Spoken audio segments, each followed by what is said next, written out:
crumbled in Wisconsin ahead of the midterm elections, telling voters he expects to be out of Iran very soon. Shannon? Yeah, well, this walking movie, thank you very much. So tonight, Lebanon's state news agency is reporting 6 people have been killed in Israeli airstrikes. The Lebanese military issued evacuation warnings for 9 villages. The attacks come a day after Hezbollah terrorists rejected the latest ceasefire agreement between Israel and Lebanon. Let's find back for the Tel Aviv tonight. The ceasefire agreement in effect between Israel and Lebanon. The conflict persists along the country's border after Hezbollah rejected the agreement. They've done it time and time again that there's a ceasefire, but we keep seeing that it doesn't hold and it doesn't exist. But the ceasefire here means nothing. Israel is pushing farther into southern Lebanon than they have in 26 years to fight Hezbollah after the Iranian-backed terror group fired rockets into Israel. Over the past week, Israeli defense forces reported striking 650 Hezbollah targets and killing 125 Hezbollah fighters. Yesterday, a UN peacekeeper died and 2 others were injured in Lebanon after a mortar attack began to blame on Hezbollah. We affirm our support of efforts to end hostility and urge all parties to accept the ceasefire. Peaceful attacks are part of the international law at all time. Iran has tied the fighting in southern Lebanon to a potential peace deal with the U.S., saying the war will end only when it ends in Lebanon as well. Lebanon's president telling CNN about Iran's interference in the conflict, saying, quote, "You are not trying to help us. The people of Lebanon are paying the price for the sake of your own interests." Meanwhile, Iran is pushing for Israel to retreat from southern Lebanon. Israeli Prime Minister Benjamin Netanyahu said today they don't intend to leave in the near future. Netanyahu says Israel will continue to maintain a so-called buffer zone in southern Lebanon and claims that Iran is looking to use Hezbollah for potential invade Israeli territory. Shannon? Right back for the Tel Aviv. Thank you, Matt. Breaking tonight, a judge in Virginia says a former CIA official charged with stealing more than $40 million in government gold bars is a significant flight risk and must remain in custody. David Rush was arrested last month and appeared in court this morning. David Rush has the latest information.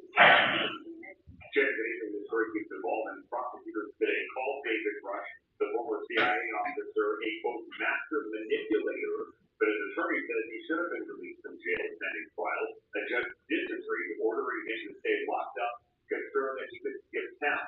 The former CIA official was accused of stealing 303 gold bars from the agency, worth more than $40 million.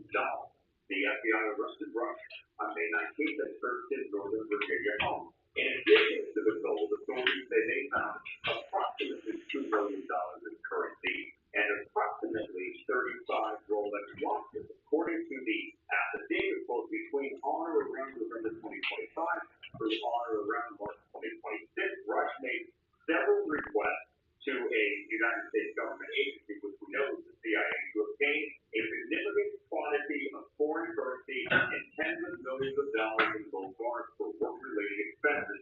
Rush received the currency and gold bars.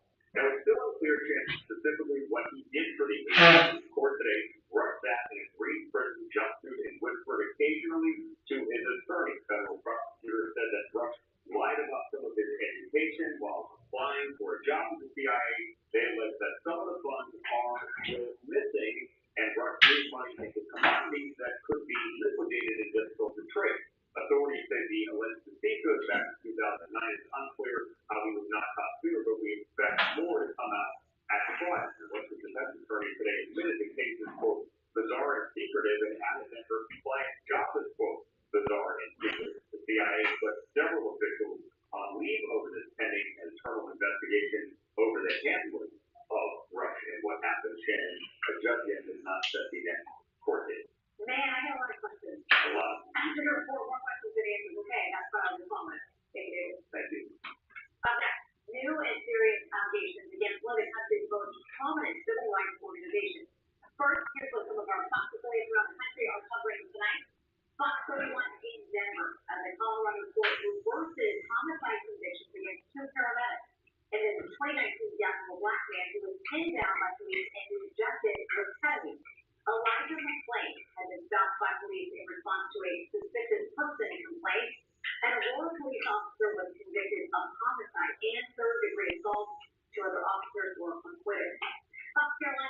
people as a truck driving preacher helped thwart an alleged kidnapping attempt in South Carolina. Check this out.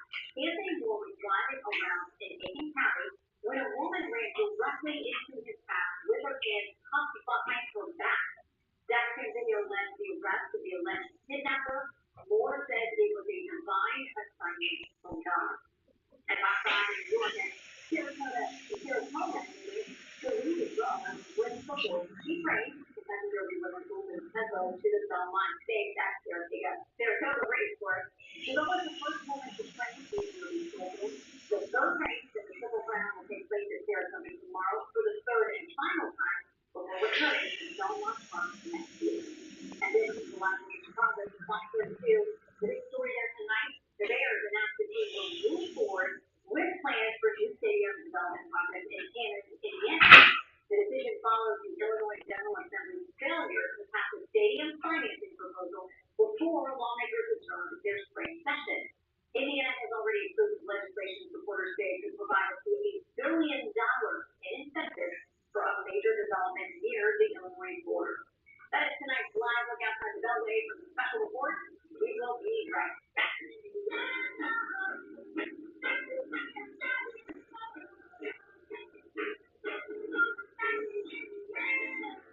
We know why people out there does why.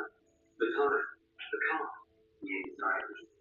That's why Aspen Dental is changing how dentistry is done with technology to make care comfortable and flexible hours to figure out all at an affordable price. New patients without insurance get an exam and x-rays for just $29. Not waiting for tomorrow. That's the Aspen Dental difference. Aspen Dental. It's time to smile again.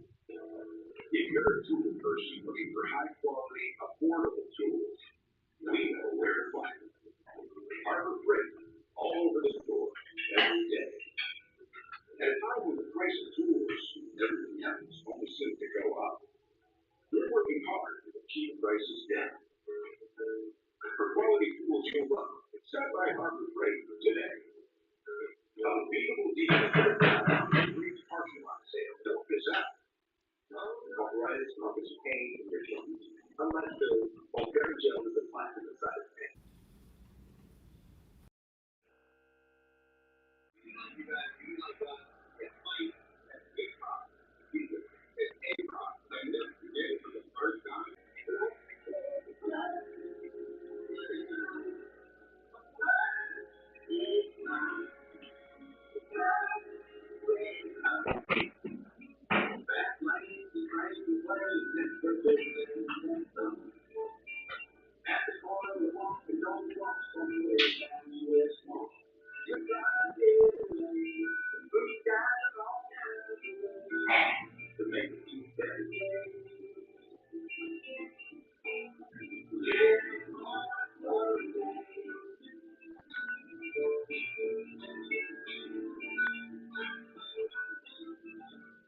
Your bundled home and all with 24/7 protection and all the worry of it. That's right. As a dentist, it's our job to do the worrying for you. The scandal, for example, awfully close to the curtain.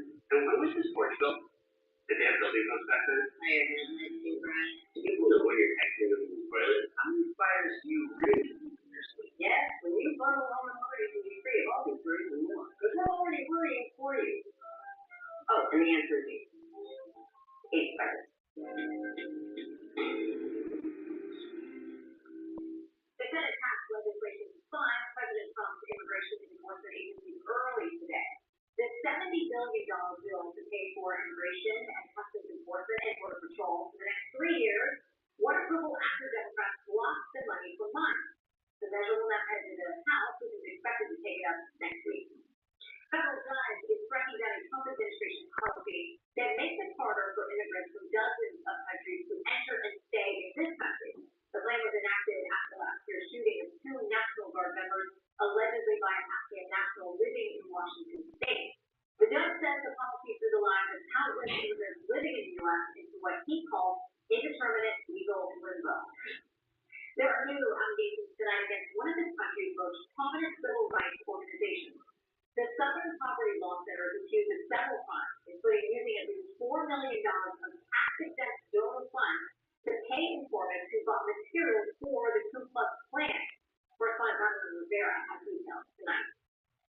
The Southern Poverty Law Center is back in the spotlight after the Justice Department laid out new details about how the organization allegedly defrauded donors. A superseding indictment states between 2010 and 2023, the SPLC secretly funneled at least $4 million to a series of shell accounts. Federal prosecutors say the money went to informants who used the funds to impart, grow extremist groups, buy materials for farm burning, and purchase materials to make PKK roads and hoods. They're a group that has gone after conservative groups to see the corruption on the inside of it. Doesn't surprise me. Prosecutors say some SPLC workers knew that donor money was being used for these activities. Prosecutors say one employee actually encouraged people to abandon the KKK even though they wanted to leave, and offered to pay them a $1,200 monthly salary to stay as employees. During this time, SPLC's revenues grew from $39